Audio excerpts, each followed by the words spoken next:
Hello, ladies and gentlemen, welcome back. This is Lunaxius, and you're watching Hearthstone Arena Into the Pit. We're 3-0, which is obviously a good score. Hopefully our wins go up, but I feel that we are going to be hitting the first big wall in Arena, which is, for me, the 4-win mark. That's when the decks I'm up against usually end up being stronger and outpacing me, and I just sort of flop over and die, especially if, my deck doesn't keep up with theirs. Obviously a priest is scary. We have some big creatures that we have played quite often later on into the game, actually. I'm sort of surprised by that. Explosive Trap is obviously not the best either, in my opinion. Coupled with Arcane Shot, I think it's fine, though. And we will play Tracking here and see what we get. Ooh, that's a lot of good cards. I think we'll take Eagle Horn Bow here. Priest has a lot of 3 health things that give him a lot of benefit, like the 1-mana Priestess, who gives you card draw whenever a character is healed, which is exactly what she plays, which is pretty frustrating. We will play a Scavenging Hand and see what he does. Obviously, this opens him up for a card draw if he just swings and then heals the priest, but that uses up his turn 2, which is fine by me. And I'll play an Eagle Horn Bow next, which will hopefully do some good for me. Obviously, it's at least going to be killing the priestess. I hunt alone. And it does leave my hyena up for the time being. Hopefully we play some explosive traps and reveal them before we have to use our Eagle Horn Bow again. Because obviously I want to keep this thing alive as long as possible. At the same time, the Acolyte of Pain is probably going to result in some complications regarding that. Oh gosh. I think I'll just Pure Power and swing at the priest. We'll see what he decides to do. Probably kill this. But then he'll get 2 card draw out of the Acolyte of Pain, maybe more if he heals it. But that'll keep my damage onto him as well, which will be okay. I think this is a game where I'm not playing it very efficiently. I should have just finished it off with the Eagle Horn Bow. He has a lot of cards now, so he might end up resorting to just, crap. See, that's a big problem. This guy's gonna get so much card draw. Ridiculous. He's gonna do something else as well. Ha ha ha! The classic priest. I'm scared. We'll Azure Drake here and see what we get. If the Azure Drake stays alive, of course, we will have Arcane Shot and Explosive Trap that will be buffed, and that will end up killing the Acolyte of Pain. Unfortunately, Explosive Trap I don't think does 3 damage, because that would be pretty fantastic. And the Fen Creeper is pretty annoying. Oh, it does deal 3 damage, that's nice. He's played out all his mana too, so our Arcane Shot will finish it off here. Which is perfect! So let's do that. Bam. I think we'll kill you, because then we play Dark Scale Healer and heal our Azure Drake up a little bit. And I'd say we can afford to swing at the priest with our next proc of the Eagle Horn Bow, and that ended up doing a lot of good for us. Obviously, the priest has 2 more turns until he's in mind control range, which is pretty scary. I do not like him having mind control.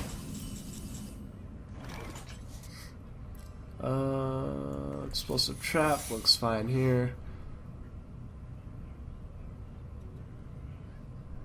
How do we want to do this, though? I guess we can exchange damage with it, but right now we're in the lead, so let's do that. Hero Power, Timberwolf, and swing at the Argent Commander. And hopefully losing 4 health there doesn't come back to bite me in the butt. Obviously, our weapon is gone, and we did not get another charge out of Explosive Trap, which is Unfortunate. But I think it was inevitable. Maybe we will play an Archmage out instead of the Priestess of Elune next turn. And that'll buff up our explosive trap again, which will be good. Currently we have 5 damage on the board, and then we can add a steady shot to that. The Timberwolf is obviously dead, which means we have 6 damage. More if we obviously incorporate the explosive trap.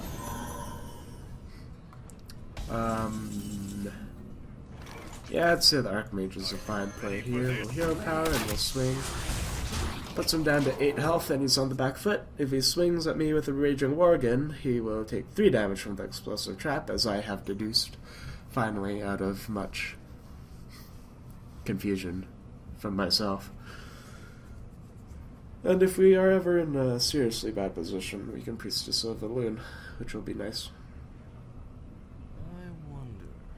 I don't remember picking up all this healing in my deck, but it's a nice addition to have for sure. Obviously, that is not what I was hoping for here. I wonder if he's going to finish off the deck skill here, or if he's going to swing at me. Alright, he's going to go for a straight up trade. Interesting play. Probably a good one because I had multi-shot. Alright. Don't blink. Swing in. Hit that button. And let's play the Shield Master and the Hyena. And hopefully that puts us in a winning position. I'm just waiting for a mind control right now. I have a feeling that it's coming for sure. Maybe not though, we will see. The priest has a lot of cards. Luckily for us that the priest did not apparently have the cards that he needed to outpace me and gain the victory, and so the card draw was unfortunately for naught. Look at that, 8 cards in his hand, holy. That is a lot. And we're looking pretty solid here. I'd be pretty disappointed if we ended up bowing out and taking a defeat here.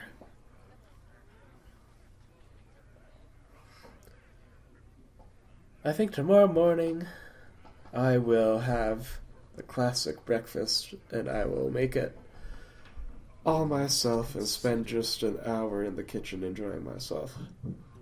I'll have bacon, I'll have maybe an omelet. I'll have eggs there for sure.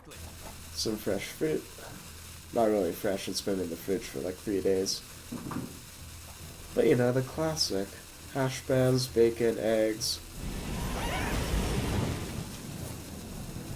Pancakes?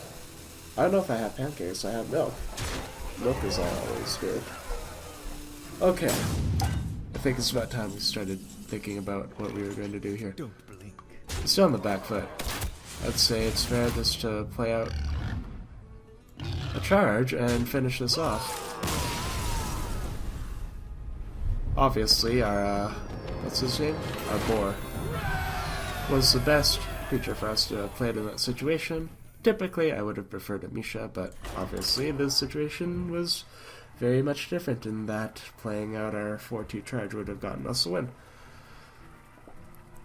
And now we are 4-0. And here is the threshold that we must breach. I think our deck is looking a lot more solid than I give it credit for. Just because there isn't a theme or anything doesn't mean that it's not strong, and that it can't do a lot of good things. I think the healing especially has the potential to do a lot of good for us. Jaina is obviously scary.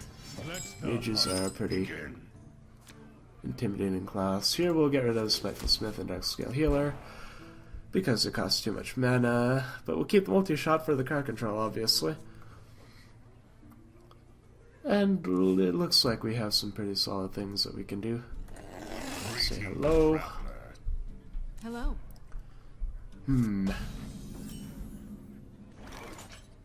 I don't want to do this. We're just going to end our turn. But I think I'm going to Eaglehorn Bow on turn 2. I'll take 2 damage this turn and that's fine. Why? Because that 3 health is super annoying. Because there are a lot of things that can't really deal with that super efficiently. So we'll take that out. Obviously we don't want that mana worm ramping up. Next turn we'll explosive trap just to get that extra charge on the Eaglehorn bow, which is always nice. And with 3 mana, I think that'll be our turn 3. We've used our coin and everything already, so... Wow, okay. Maybe we'll switch it up here. We're going to play this fantastic lady. She'll probably target it with a spell or something, and I'm fine with that. Because even then, next turn we can explosive trap Scavenging Hyena, which will be a decent enough play. Obviously, hero powering more might be helpful as well, but let's get some what to do? Control over this board and establish a presence there. She wants to deal with this somehow, I'm sure. If the Pint-Sized Summoner survives, I think we might actually play an Emperor Cobra first. And then the Scavenging Hyena on the turn after, and hope that the Cobra doesn't die. What to do? What to do? She has 4 mana, there's a lot she can do. Ah, of course it's a water elemental. Yeah, let's do the Emperor Cobra. Obviously, Acidic Swamp Ooze isn't the most useful creature here. I predict that our Pint-Sized Summoner is going to die. Which is rather unfortunate, but...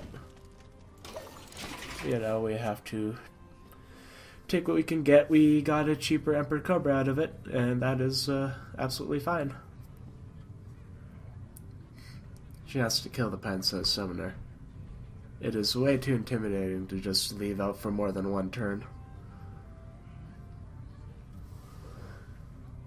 What to do? Even if the Water Mantle kills the Pint-Sized Summoner, I'm probably going to trade my Emperor Cobra for it. Unless my Emperor Cobra dies. Which it did. Which changes our plans.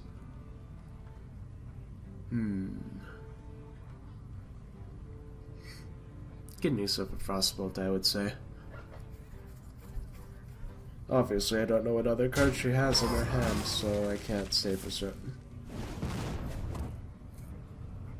Maybe I'm being too greedy with the Eaglehorn bow too, but I have so many traps, so I want to, like, get some efficiency out of it, you know? Acidic Swamp Ooze won't do us much good. And I think we should start hero powering to get some damage on the board. We can afford to conserve a few of our cards. Water Elemental currently is at the level of health that is kind of frustrating to deal with, for sure. But we at last got a charge off using our Eaglehorn bow, which is nice. Oh, that's annoying. That healing, man. I think now would be a perfect occasion for a multi-shot. Arming another explosive trap and killing the water elemental. And now we still have a 2-charge Eaglehorn bow, we have an explosive trap, and she has nothing on the field currently. And we can also play Silvermoon Guardian and Scavenging Hyena next turn. We'll probably open up with tracking just to see what we can pick up. I think tracking has been okay for me so far. Definitely not the best though.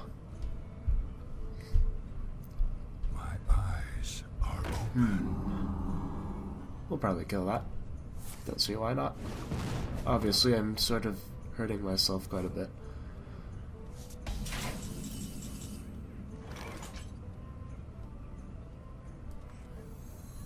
Yeah, let's play out the Spiteful Swift. And we will swing at the Farseer with myself. Because our explosive trap is not enough to one-shot the Farseer. Which would have been preferred, but it did not end up happening. Hopefully she doesn't play a lot of... Oh, never mind. Spiteful Swift is a little bit dead. Nice hat. Oh, see me. Okay. Okay, em anh truy đeo, thank you. Yep. Well, I think it's about time to say sayonara to our Eaglehorn bow. Because we can't afford to let that guy live any longer. The Silvermoon Guardian. Might as well play tracking and see if it'll change any of our plays here. This is an interesting decision. I think we take the pieces of a loon. I need my health more, in my opinion. And we're just going to hero power to get a bit more damage on the board. Our card differential is looking okay in my books. However, there's a lot that she can do. Hopefully she uses up like a polymorph or something on him. Unfortunately, she did not do that. And there's a hero power followed by Frostbolt to finish that guy off. Dang, that's rather unfortunate. I'd say it's a good occasion for the Savannah Highmane for sure. And we'll play out Scavenging Hyena as well. Because if the Savannah Highmane dies, no problem. We have a Scavenging Hyena that would be at a 4-3. And 2 more hyenas that would be able to get some good stuff done. Never mind, everything's just sort of going to die and we'll have 2 hyenas out. Wow, that is a nice play. Goodness gracious, that's bad. She just successfully dealt with 2 of my cards with 2 of her own and established some very scary board control. Thank goodness for that deadly shot is all I'm going to say. And so we are holding on here, but now the card advantage is solidly in her favor. And I think we might actually lose this one as I predicted, which is unfortunate. My shield for Argus.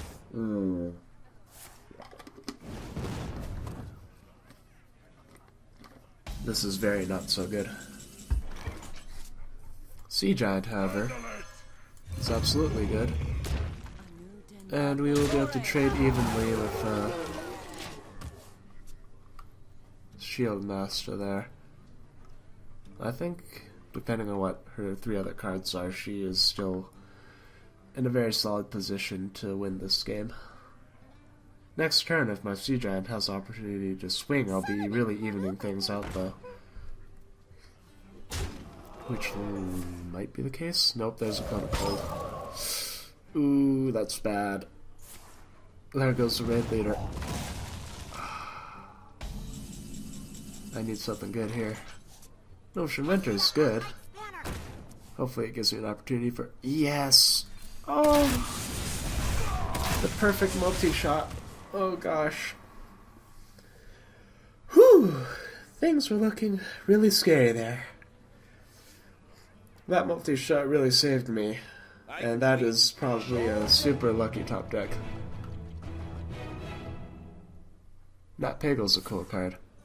I don't actually know if I can risk having that card drop.